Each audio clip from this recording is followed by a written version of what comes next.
नेते नाना पटोले आपल्या सोबत आहे। नाना भाऊ, राहुल गांधी यांची भेट घेणार आहे रोहित पवार, काय सांगतात? कालच संजय राऊत भेटून आलेत, आता रोहित पवार भेटतात आहेत। राहुल गांधींचं बद्दलचं जे पूर्ण देशामध्ये जे वातावरण झालेलं आहे, देशात खऱ्या अर्थानं देशाचं नेतृत्व, युवा पिढीचं, शेतकऱ्यांचं, सगळ्या सर्वसामान्याचं नेतृत्व राहुल गांधीच करू शकतात, अशी मानसिकता आता आमच्यासोबत असलेल्याही अनेक नेत्यांची झाली, विरोधकांची झालेली आहे। आणि म्हणून आता राहुल गांधींची नकल करणारी लोक आपण परवा नागपूरमध्येही पाहिलेत आहे। त्यामुळे मला वाटतं की नकलला अकल लागतं, ते नाही आहे। आणि आता या नवीन पिढीला खऱ्या अर्थानं न्याय देण्याची भूमिका ही राहुल गांधीच करू शकतात, हे अनेकांना वाटतं आणि म्हणून भेटतात। रोहित पवार वाटेवर तर नाही, किंवा आले तर तुम्ही घेणार का, असाही प्रश्न? ते बघा, हे हायकमांडच्या लेवलवर निर्णय होतात। त्याच्यामुळे मला असं वाटतं की ही चर्चा आम्ही आमच्या लेवलवर करावी, आले की गेले की काय, याच्यावरची चर्चा आमच्या लेवलवर आम्हाला करण्याचं काही कारण नाही। विरोधी पक्षातले सगळे खासदार आज मुख्यमंत्री देवेंद्र फडणवीस यांची भेट घेणार आहे, सुप्रिया सुळे पण त्याच्यात आहे। बिलकुल आहे, कारण की जे निधी वाटपाचं जे प्लॅन असतं, DPDCचे असो की जे काही लोकसभा क्षेत्रामध्ये जे काही विकासाची कामं असतात, विरोधी पक्षाच्या खासदारांना द्यायचंच नाही, अशा पद्धतीचंही सुद्धा त्या ठिकाणी निर्णय झालेला होता। त्यामुळे शाहू महाराजांच्या नेतृत्वात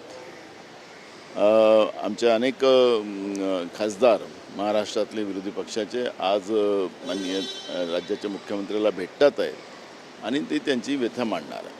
साखरेचे दर वाढले, लसूण कांदा चे दर वाढले, साखर काही भागामध्ये छापेमारीही सुरू आहे साठेबाजांवर। बघा कसं आहे, केंद्राच्या सरकारचं कुठले नियोजन नाही, त्याचा परिणाम आपण सगळेजण भोगतो आहे। एकीकडे ऊसाचा वापर इथेनॉलमध्ये करण्यात आला, इकडे डिझेल स्वस्त होईल, पेट्रोल स्वस्त होईल असं सांगण्यात आलं, त्याच्या किमती वाढल्यात।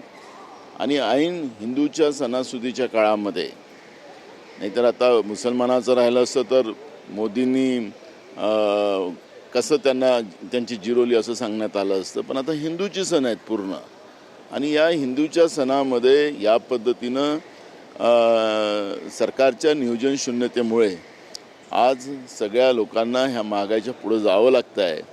म्हणजे मग हिंदू विरोधी आहे असं माझं म्हणणं नाही आहे, पण हे जे सगळं यांच्या नियोजन शून्यतेमुळे त्याचे परिणाम आता सर्वसामान्य लोकांना भोगावं लागतं आहे। साठेबाजांवर कारवाई व्हायला पाहिजे, गुन्हे दाखल करायला पाहिजे, अशी मागणी होती। तर पहिली कारवाई तर अदानीवरच करावं लागणार आहे। सगळ्यात मोठा साठेबाजारी या देशामध्ये कोणी असेल तर तो सरकारचा माणूस म्हणजे अदानी आहे, त्याच्यावरच पहिली केली पाहिजे, तरच देशामध्ये सगळं स्वस्त होईल। जी वैयक्तिक OBCच्या मुद्द्यांवर घेऊन मोर्चा काढणार आहे, काढले पाहिजे, कारण की सामाजिक व्यवस्थेमध्ये OBC समाजावर जे काही अन्याय होतात त्या अन्यायाच्या विरोधात आंदोलन करून सरकारला त्यांच्या अडचणी मांडणं हे प्रत्येकाचं कर्तव्य असते, ते करतं। राहुल गांधी पुण्याच्या कार्यक्रमानंतर महाराष्ट्रातही काही आणखी छातोकी गुंज जसे कार्यक्रम होणार? नागपूरला हा कार्यक्रम घेण्याचा एक निर्णय होत आहे आणि लवकरच नागपूरला छात्रोकी गुंजचा कार्यक्रम होईल।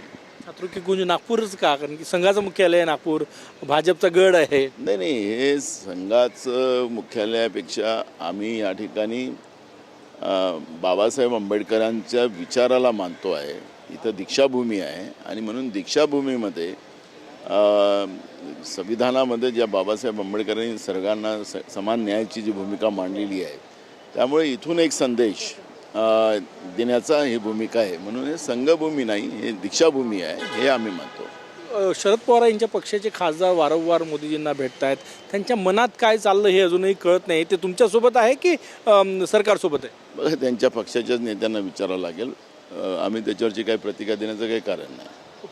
कॅमेरामॅन सचिन सयामसह गजानन माटे, TV9 मराठी, नागपूर।